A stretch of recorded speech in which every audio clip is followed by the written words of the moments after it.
Rappelle cela à tous et demande-leur solennellement devant Dieu de ne pas se quereller à propos de mots. Ces querelles ne servent à rien, sinon à causer la ruine de ceux qui écoutent. Efforce-toi d'être digne d'approbation aux yeux de Dieu, comme un ouvrier qui n'a pas à rougir de son ouvrage, en annonçant correctement le message de la vérité. Évite les bavardages vides et contraires à la foi, car ceux qui s'y livrent s'éloigneront de plus en plus de Dieu. Leur enseignement est comme une plaie infectée qui ronge les chairs. Je pense en particulier à Hyménée et Philette. Ils se sont écartés de la vérité et ils ébranlent la foi de plusieurs en prétendant que notre résurrection a déjà eu lieu. Cependant les solides fondations posées par Dieu tiennent bon.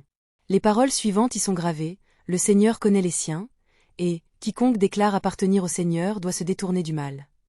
Dans une grande maison, il n'y a pas seulement de la vaisselle en or et en argent, il y en a aussi en bois et en argile. La première est réservée à des occasions spéciales, l'autre est destinée à l'usage courant.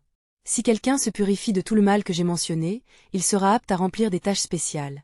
Il est entièrement à la disposition de son maître, il lui est utile, il est prêt à faire toute action bonne. Fuis les passions de la jeunesse.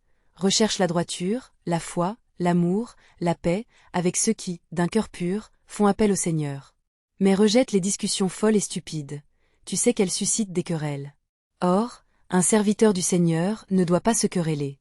Il doit être aimable envers tous, capable d'enseigner et de supporter les critiques, il doit instruire avec douceur ses contradicteurs. Dieu leur donnera peut-être l'occasion de changer de mentalité et de connaître la vérité. Ils retrouveront alors leur bon sens et se dégageront des pièges du diable, qui les a attrapés et soumis à sa volonté.